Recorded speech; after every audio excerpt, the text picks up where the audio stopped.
Então, Excelência, por favor. oi? Excelência, por favor. Sim. Tem uma jornalista. Ah, não? Vai querer? Ah, não, desculpa, Excelência, já resolveu. Era sobre uma jornalista que estava aqui. Então tá bom. Então, nessa ação penal 504-65-12-94, depoimento do senhor Valfrido dos Mares Guia. Senhor Valfrido, como lhe adiantei, o senhor está como testemunha. Na condição de testemunha, o senhor tem um compromisso com a justiça em dizer a verdade e responder as questões que lhe forem colocadas, certo? Perfeito. Eu vou advertir o senhor, apenas por força de lei, que se o senhor faltar com a verdade, o senhor fica sujeito a um processo criminal, certo? Perfeito. Dito isso, eu vou passar a palavra aqui à defesa do senhor Luiz Inácio Lula da Silva, que arrolou o senhor como testemunha. Ela vai lhe fazer algumas perguntas. Bom dia, ministro Valfrido Mares Guia. Bom dia, doutor. Tudo bem? Tudo bem? Ministro, além de uma sólida carreira empresarial, o senhor também tem uma carreira política. O senhor poderia fazer uma breve exposição da sua carreira política, da sua trajetória política? Pois não, com muito prazer.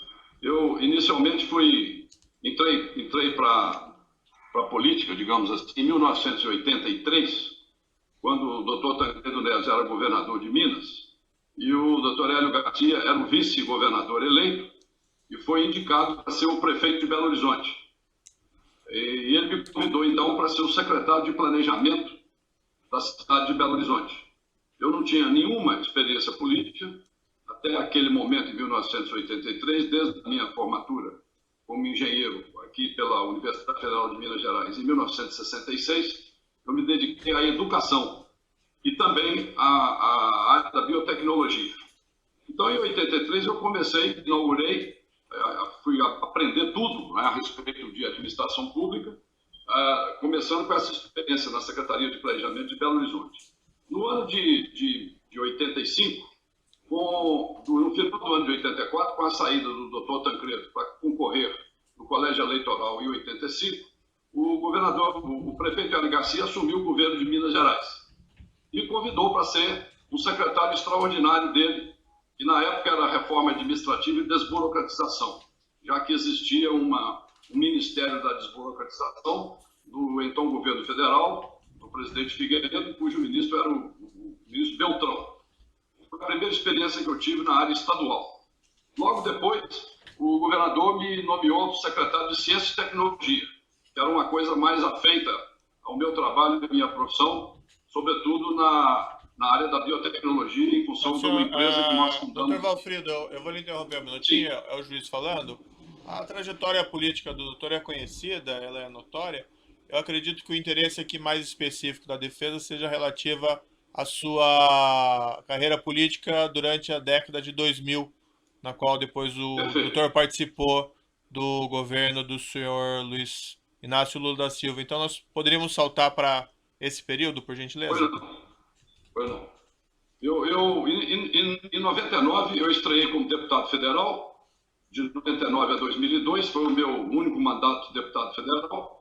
E no final do ano de 2002, para minha surpresa, porque eu não conhecia o presidente Lula, eu fui chamado e ele me convidou para assumir o Ministério do Turismo. Eu pertencia ao Partido dos Trabalhistas Brasileiro, o PTB, que tinha apoiado no primeiro turno a candidatura do Ciro Gomes. Era o PTB, o PDT e o PPS, os três partidos que apoiavam o Ciro Gomes. E o presidente Lula, chamou todos os três partidos para a base dele em 2003. E eu, então, fui escolhido por ele para representar o PTB a partir de 2003. Eu fiquei, de 2003 a 2006, como ministro do Turismo. O Ministério do Turismo não existia individualmente, isoladamente, ele era vinculado, ele era junto com esportes, pois foram separados em dois ministérios, e eu tive uma experiência muito profícua de organizar o Ministério, implementar um Plano Nacional de Turismo e conseguir, infelizmente, colher as metas desse trabalho coletivo que nós organizamos. E no final do ano de 2006, o presidente manifestou que gostaria que eu fosse para a articulação política no começo do segundo mandato dele.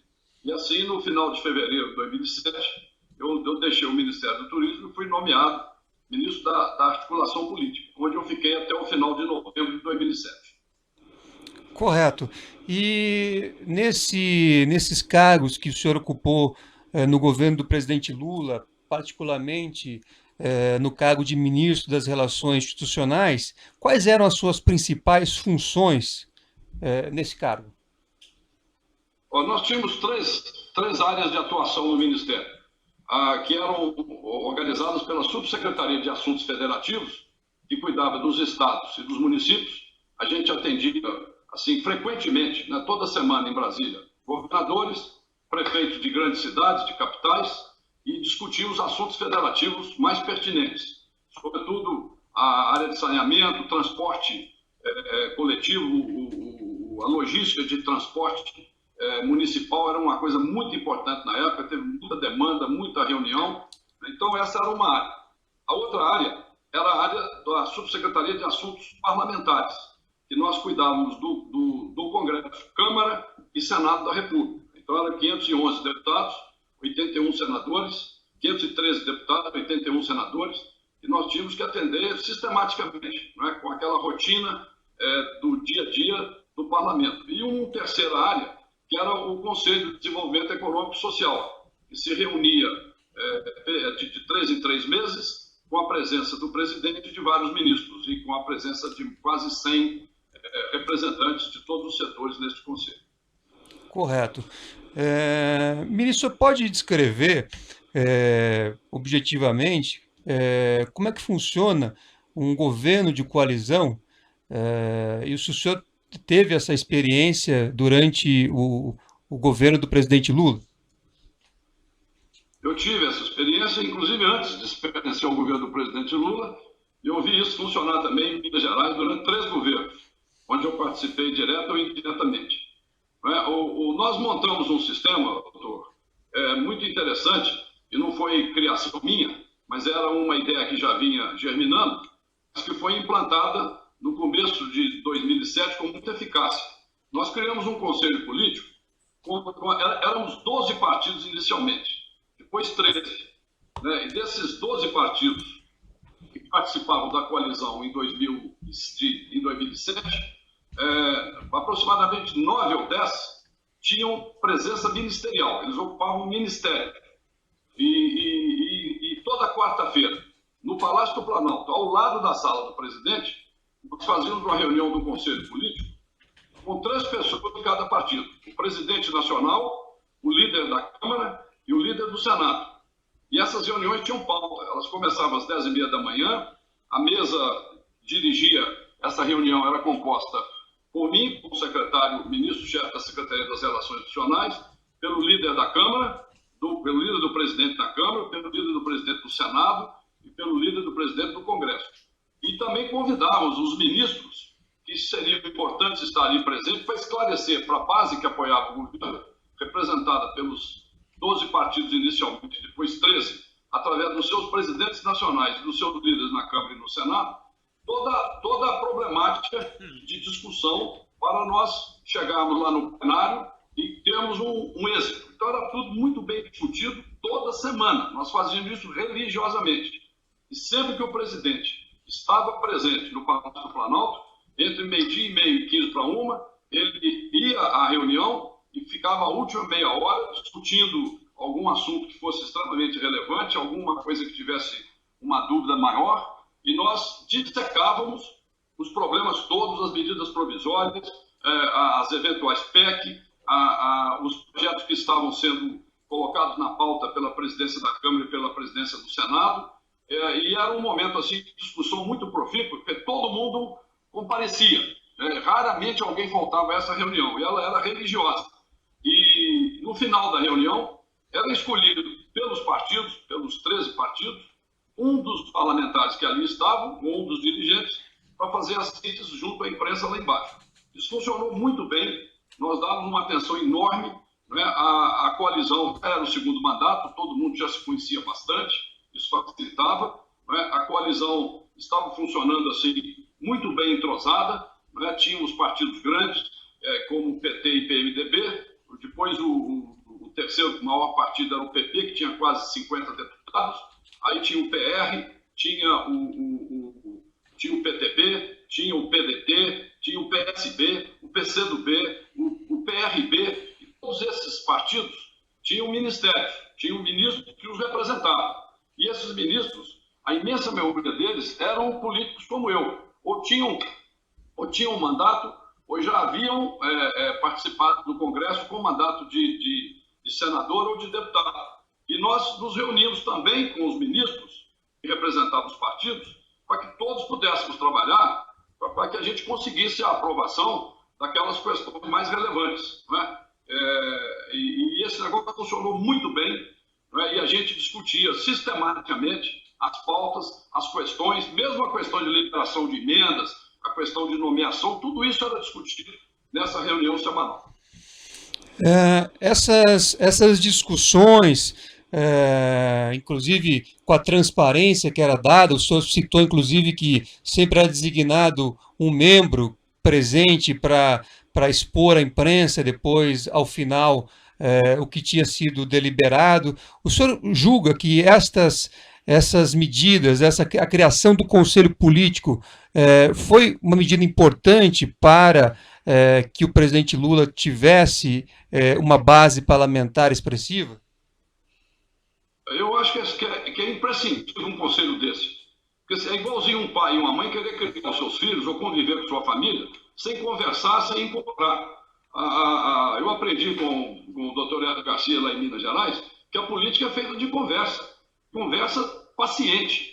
Não é assim, marcando minuto para poder conseguir. A gente tem que ouvir a outra parte na medida que ele tem a possibilidade de explicar o que ele quer, né? Colocar, digamos assim, os limites das coisas, estabelecer as premissas. Né? Os deputados e senadores, todos eles têm lá uma verba no orçamento federal que vira lei quando a lei de meios, a lei do orçamento é aprovada, que são as emendas. Aquilo tem que ter critério, tem que ser bem organizado. Né?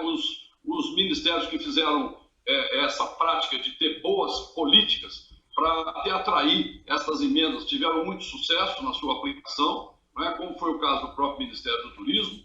Então, eu considero, num presidencialismo de coalizão, ou em qualquer regime presidencialista, parlamentarismo, presidencialismo, qualquer tipo de gestão em que você não tem um partido majoritário dominante, coisa que não mais aconteceu no Brasil desde depois de 1985, se não tiver um conselho desse, fica muito difícil, as coisas ficam soltas.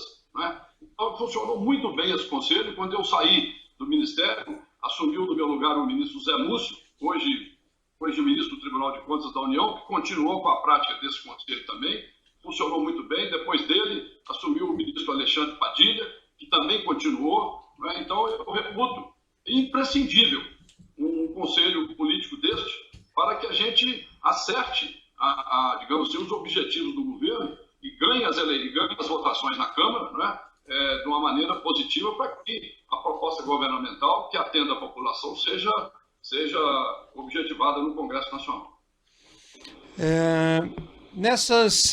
Nessas discussões havidas, particularmente no âmbito do Conselho Político, alguma vez o senhor recebeu do presidente Lula alguma orientação para utilização de recursos provenientes de desvios da Petrobras para colocar isso à base aliada como algum atrativo ou moeda de troca? Jamais isso aconteceu, doutor. Nunca o presidente Lula, e eu fui adquirindo cada vez mais intimidade com ele, porque pelo menos 1 ou 2 vezes por dia eu tinha contato com ele, jamais ouvi dele qualquer colocação no sentido que não fosse uma coisa absolutamente limpa, republicana, democrática, honesta, decente, correta. Por isso mesmo é que eu tenho o respeito que eu tenho por ele. Correto. E nessa linha, o senhor teve conhecimento durante a sua experiência no governo de alguma situação em que o ex-presidente Lula tivesse solicitado ou recebido qualquer vantagem indevida, particularmente de contratos firmados entre a Petrobras e a construtora a OAS? Não, jamais tive notícia de qualquer coisa dessa. Até porque a Petrobras é uma empresa, independente do governo ter o controle acionário dela e ser sócio minoritário, ela é uma empresa pública de capital aberto, né? Eu não tinha nenhuma vinculação com a Petrobras e jamais recebi qualquer empreiteiro lá no meu gabinete quando eu desempenhava essas funções. Não tive nenhum conhecimento de nada disso. Correto. Não tenho mais perguntas. Agradeço, Vossa Excelência, pelas respostas. Não tenho mais perguntas. Outros defensores têm indagações? O Ministério Público tem alguma indagação? Não, Excelência. O assento de acusação tem alguma indagação? O juízo também não tem questões a serem colocadas. Senhor Valfrido Silvino dos Mares Guias Neto, depoimento do senhor está encerrado. Agradeço mais uma vez a sua colaboração e nós vamos encerrar aqui a gravação e o senhor está dispensado. Muito obrigado. Obrigado, Benedito. Foi um prazer. Obrigado, então.